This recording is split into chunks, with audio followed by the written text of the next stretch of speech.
Olá, eu sou Catiúcia Sotomayor e este é o Agroamérica, programa em parceria com o Instituto Interamericano de Cooperação para a Agricultura, o ICA, aqui no AgroMais, seu canal voltado para o agronegócio 24 horas.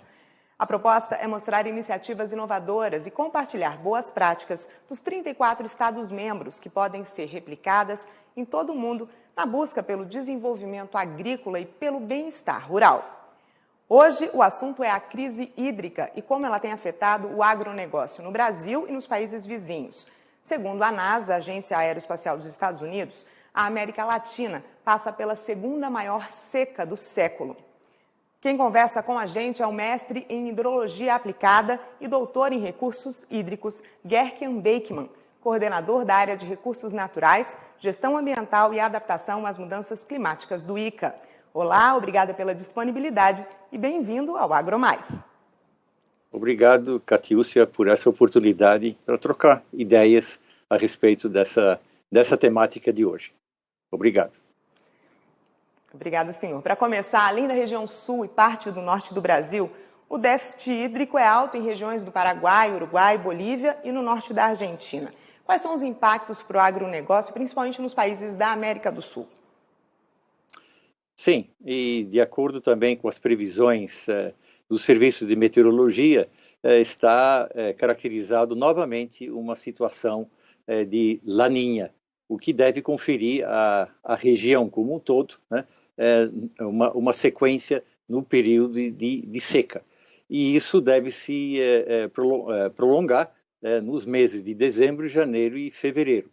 E com períodos de estiagem, é claro, isso vai estar intermediado com precipitações pluviométricas, né, ocasionais, mas intermediado ainda com períodos de estiagem da ordem de 15 dias. Né? Ou seja, vai estar bem caracterizado os veranicos tão conhecidos na região sul. E isso certamente vai ter um impacto adicional, né, no planejamento, né, do setor da agricultura nos países. Certamente vão ter que isso terá que ser levado em consideração. Porque isso está caracterizado com aquilo que se conceitua também como água verde. Né? Nós temos água azul e água verde. A água azul, né, que está disponível, né, na superfície, né, nos aquíferos, como água subterrânea, né, e a água verde, essa sim, ela depende diretamente da precipitação e que é de interesse direto, né, da agricultura, seja para a agricultura de sequeiro, né, ou como no caso da água azul, né, isso vai ser extremamente importante, né, em termos de aplicação também de recursos hídricos por meio da infraestrutura hídrica eventualmente existente, né, e aí sim por meio da agricultura irrigada ou irrigação propriamente dito. Né. Então, esse planejamento vai ser decisivo, obviamente, né, para garantir, né, os calendários, né, dos cultivares daqui para frente. Como o senhor explicou, os fenômenos climáticos, as mudanças nos regimes de chuva estão afetando a disponibilidade hídrica com consequências sérias, então, para a produção agrícola. Isso está evidente nas regiões das bacias dos rios Paraguai e da Prata. E, como o senhor também apontou, a manutenção do Laninha, a chuva vai continuar inferior à média na região sul do Brasil e também tem previsão de chuva abaixo da média nos outros países, Uruguai, Paraguai, no Chile e na Argentina. Qual que é o cenário e como foi a mudança no padrão das chuvas e da estiagem? Que estratégias a gente pode adotar para reverter essa situação?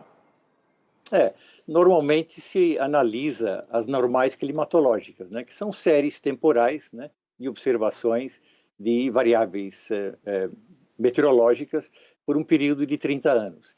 E quando se verifica que há um distanciamento importante da média de qualquer uma dessas variáveis que são observadas, né, pode-se caracterizar isso como um outlier, né, ou como um ponto fora da curva, por assim dizer.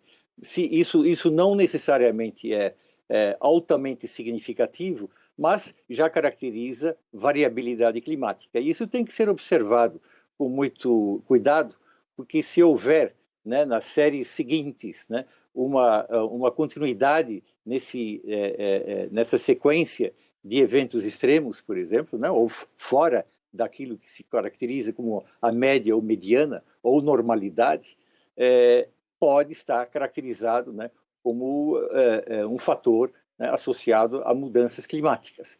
E aí temos um ponto de inflexão bem caracterizado nesse sentido, e aí realmente as considerações para os planejadores e tomadores de decisão na temática, né, no planejamento agrícola como um todo, e também em relação a que quantidade de água que se pode contar num determinado período, tem que ser realmente avaliado. Falando em situações extremas, a gente sabe que a gente está com a segunda maior seca, de acordo com a NASA, né? E, além disso, o Rio Paraguai está no nível mais baixo em 51 anos. Como que isso influencia a vazão de outros rios, por exemplo, como o Paraná, e como isso tem afetado a produção e o comércio do arroz e do trigo, que são culturas importantes nessa região, com intenso comércio entre os países e que demandam bastante água para a produção? Aí já se caracteriza uma seca hidrológica, né? Ou seja, o impacto, né, já se manifesta na bacia hidrográfica como um todo, né? Então, isso tem a ver com a recarga natural, obviamente, né, do território como um todo, e também na armazenagem, né, dos volumes de água em reservatórios. Os reservatórios têm como função a regularização de vazões para jusante. E é com isso, né, que os diversos setores usuários podem contar. Então, nessa situação, novamente, né, isso vai caracterizar situações, possivelmente, também de escassez aí, em termos de vazão, já águas de superfície, né, ao longo do curso de água. Claro que por meio de tratados entre os países, né, sobretudo na Bacia do Prata, né, há a garantia de uma vazão mínima regularizada para jusante, né, para que os países a jusante ou cidades a jusante, né, possam determinar com o que podem contar em termos de nível de água nos cursos de água, no rio propriamente dito, e também da quantidade de água que pode ser retirada, né, por meio de outorgas e permissões, né, para os diversos usos setoriais. A navegação também, obviamente, terá que levar esse tipo de situação em consideração, como já é o caso atualmente, né? A navegação no sistema fluvial como um todo está comprometida, né? E só ocorre durante determinados períodos, né? Ou quando há uma liberação de água dos reservatórios a montante, né? Para que então a navegação a jusante possa se processar dentro de condições mínimas, né, de navegabilidade. E, claro, se esse é o meio de transporte mais destacado em termos de escoamento da produção agrícola, novamente temos uma situação ou de impacto, né, ou que realmente deva ser levado em consideração no planejamento do escoamento dos produtos agrícolas, né, como um todo. Agora, a gente está falando da questão hídrica, mas existe também o problema dos incêndios, né? Como que as queimadas que têm ocorrido nas zonas úmidas da Argentina e no Pantanal brasileiro podem ameaçar a produção agrícola e a garantia de água para o futuro? Esses incêndios podem ameaçar safras, por exemplo? Na proporção como vem acontecendo, sobretudo no Pantanal, isso certamente tem impacto também. Novamente, tudo se processa dentro de uma forma sistêmica, né? E os componentes hidrológicos numa bacia hidrográfica são afetados como um todo. Bom, primeiro temos a situação de seca, né, ou realmente de escassez de água, o que obviamente compromete, né, o desenvolvimento de cultivares ou da própria mata nativa, o que leva a uma situação de vulnerabilidade, né, a queimadas e incêndios, né? Com o ocorrido, né, ou com a ocorrência desse tipo de evento, há uma eliminação da cobertura vegetal, o que exacerba a situação também, né, de erosão da superfície do território como um todo. E isso, novamente, né, pode propiciar situações de erosão laminar, né, e perda de solo, e que, por sua vez, né, vai influenciar mais ainda, né, a questão da produtividade, né, da produção e produtividade agrícola nessa região. Então, é um ciclo vicioso, né? Seca, queimadas, né, perda de produção. Então, isso, obviamente, tem que ser ou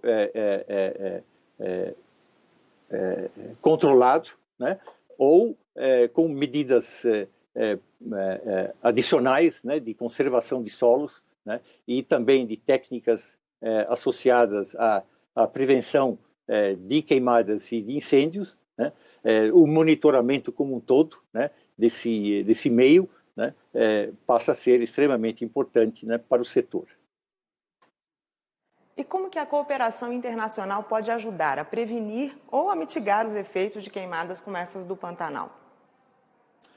Principalmente na questão também, como mencionei, de monitoramento. Isso aí é decisivo, né? Porque isso propicia o elemento inicial, né, para toda uma questão de gestão de riscos e das vulnerabilidades, né, associadas a isso. Ou seja, previsão, né, acompanhamento, prevenção, medidas preventivas, né, associadas a isso, e também que medidas tomar em termos de resposta aos eventos que aconteceram, né, em termos também de propiciar logística adequada, né, no tempo adequado, né, e também em atendimento às comunidades, né, ou aos produtores afetados, né? Ou seja, toda a sistemática de gestão de riscos, né, pode ser desenhado, né, no âmbito da cooperação internacional. É o que fazemos, por exemplo, né, na questão de segurança de barragens, né, sejam elas em sequência ou individuais, né? O que deve ser feito, né, nesse contexto, né, de diagnóstico e também de prognóstico e planos de ação do que fazer, né, em termos de ações concretas e que beneficiem diretamente a comunidade. A gente pode citar a Convenção Ramsar de Proteção de Zonas Úmidas, por exemplo, encabeçada pelo Uruguai?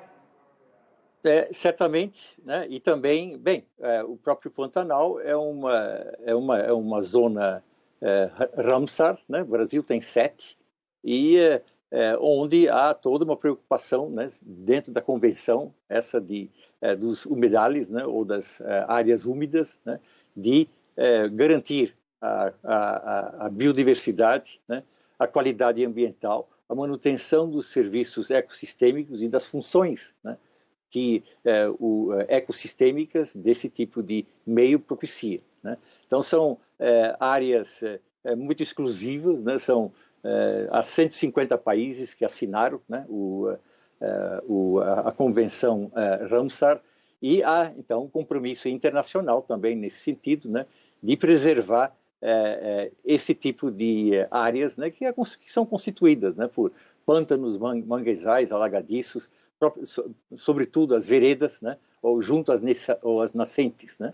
E isso no Pantanal está bem evidenciado, né, por essa gigantesca planície de inundação, né, que lá existe e que periodicamente, né, é afetada não só pelas inundações, né, que são bastante frequentes lá também, mas também com preocupações específicas, né, como acontece lá no Rio Taquari, né, que sofre também processos de erosão, mas naturais, e também acentuados ainda pelas ações antrópicas, né, que também ocorrem e que fazem com que esse rio, né, sofra também o fenômeno importante, né, de mudanças de calha, né? O curso do rio, ou desse rio Taquari, ele tem meandrado ao longo do tempo, né? O que também tem sido um problema bastante importante, né, com o fenômeno que se chama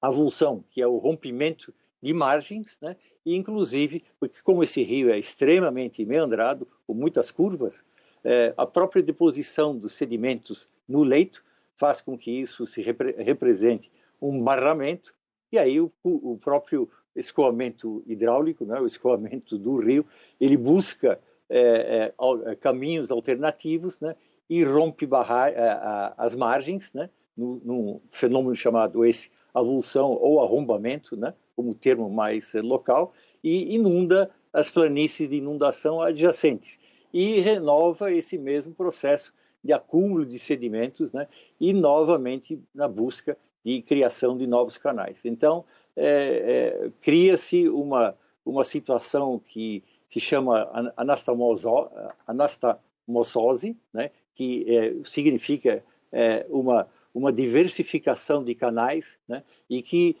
no final, resulta num grande leque aluvial, né, onde não se tem uma característica clara, né, de onde está a calha principal, e sim um número muito grande de calhas e de cursos e de canais, né, que comprometem a própria uso, né, o uso apropriado do território como um todo, né, e isso de novo afeta a agricultura e a atividade pecuária também como um todo, né, pela agregação e perda de terreno ao longo do tempo.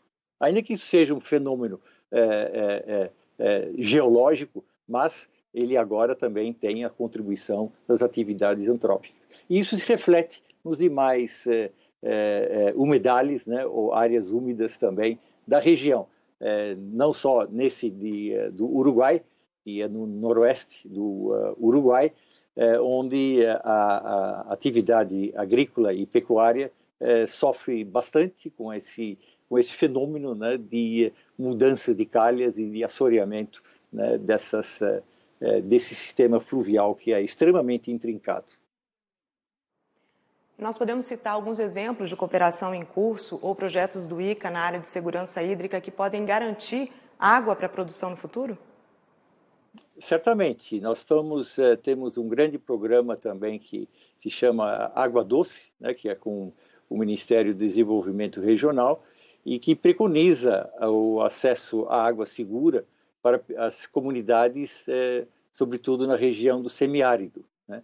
E isso está baseado na técnica da dessalinização. São pequenas unidades dessalinizadoras, né, que utilizam a abordagem de osmose reversa e que atende a cerca de 20 a 200 pessoas por comunidade, né? E esse programa é extremamente interessante, porque ele já tem uma experiência acumulada de muitos anos, atinge já mais de 300 municípios, né, com cerca de 400 mil consumidores ou pessoas, né, que foram beneficiadas por esse processo, e se fundamenta na utilização da água salobre de poços que outrora estavam não operacionais, mas foram revitalizados por esse programa. Então, essa água salobra passa por essas unidades de dessalinização. A água residual, que tem um concentrado salino ainda ampliado, vai para tanques de acumulação, onde também se desenvolve a piscicultura, basicamente a tilápia, que também, por sua vez, enriquece com nutrientes esta mesma água, que é utilizada em seguida na fertirrigação de A triplex, né, que é uma planta resistente e tolerante a altos graus de salinidade e que é utilizada como alimento, né, para caprinocultura e também ainda para irrigação de quinoa, ou seja, há um valor agregado muito significativo, né, a utilização desta água com esse concentrado. E, principalmente, né, o impacto social é extremamente significativo em função da diminuição de doenças de veiculação hídrica, né, que também acometiam a população. E tudo isso é referendado, né, pelas estatísticas, né, em postos de saúde, né, que atestam, né, que o fato de ter acesso à água segura, né, de boa qualidade e continuidade, né, garante, então, uma saúde também mais adequada à população.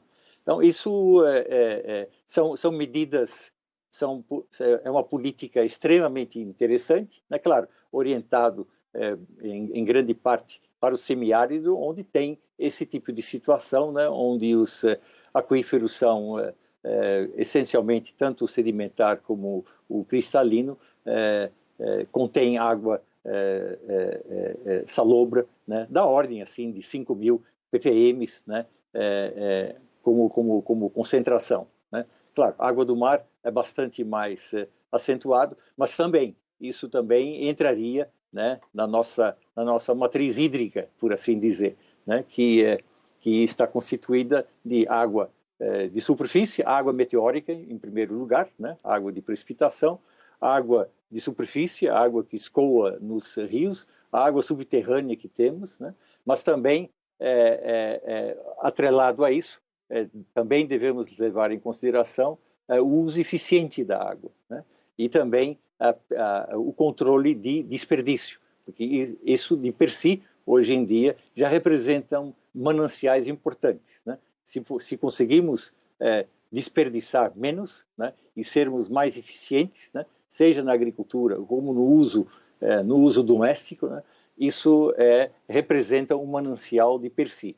E além do mais também, temos que aumentar a produtividade hídrica por meio de dessalinização, seja no meio rural, com essas pequenas comunidades, com esses pequenos dessalinizadores, ou para os grandes centros urbanos, né, por meio de grandes usinas, né, de dessalinizadoras, né, que possam garantir também a quantidade e a necessária demanda, né, que deve ser atendida para populações urbanas. Então, isso é o que se caracteriza como sendo uma matriz hídrica, né, que são 5 pilares, né, que devem ser seguidos, né, com mais propriedade e também na própria formulação de políticas públicas daqui em diante.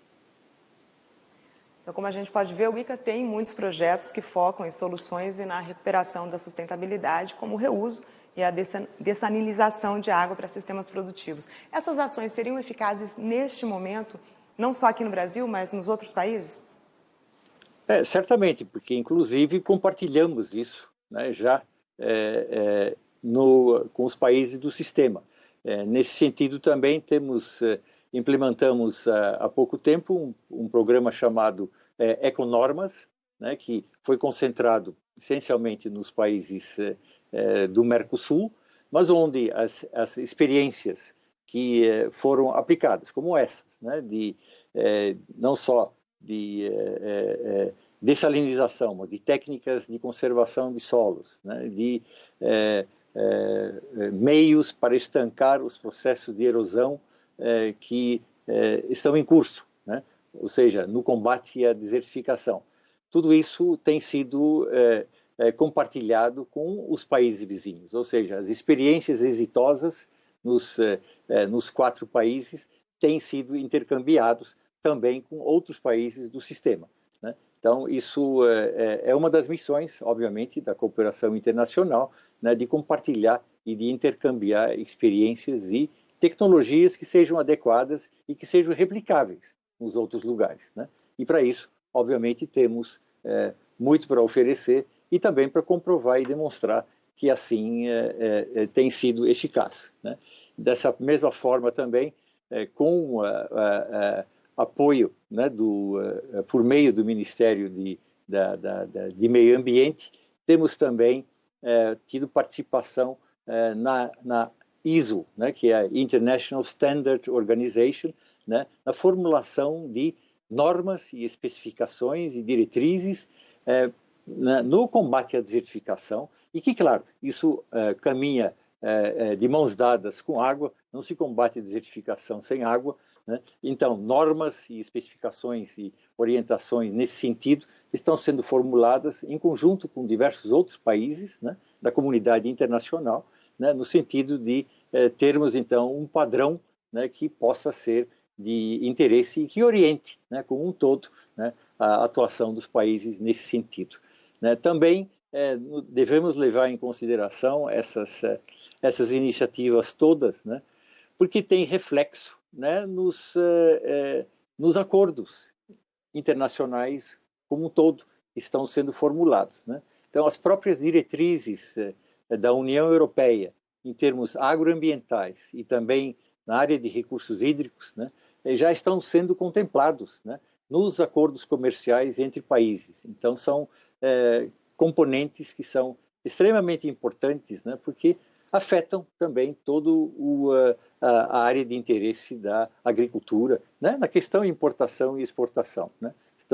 Temos que estar sintonizados com aquilo que acontece internacionalmente. Para concluir, então, diante do cenário de mudanças climáticas e da necessidade de mitigar os efeitos, qual que é a expectativa do ICA nesse contexto para o agronegócio da América Latina em 2021? Bem, continuar, obviamente, nessa dinâmica como estamos indo, né? A cooperação tem tido um papel relevante, né? Nesse setor, é reconhecida como tal. Bom, e os reflexos que se notam, né, principalmente aqui, né, também no país, há uma contínua aumento, né, na produção e produtividade no setor da agricultura, né, e onde certamente o ICA teve sua participação histórica, né, ao longo desses mais de 60 anos de presença aqui no país, né. E continuamos, né, nesse esforço, né, de trazer tecnologias adequadas e que sejam aplicáveis e replicáveis também, né, e que permitam, né, que outros países também compartilhem dessas experiências e desse conhecimento gerado pelo Instituto. Muito obrigada por participar do Agroamérica, Gerkian Beichmann, coordenador da área de Recursos Naturais, Gestão Ambiental e Adaptação às Mudanças Climáticas do ICA. Seja sempre muito bem-vindo. Ok, muito obrigado. Bom, e até uma próxima vez. No Agroamérica de hoje, nós falamos sobre a crise hídrica na América Latina e como ela tem afetado o agronegócio no Brasil e nos países vizinhos. Obrigada pela companhia. Você pode rever esta e outras entrevistas no nosso canal no YouTube. Siga a gente também nas redes sociais, @AgroMaisTV. E agora, continue com a programação do AgroMais, seu canal voltado para o agronegócio 24 horas. A gente se vê.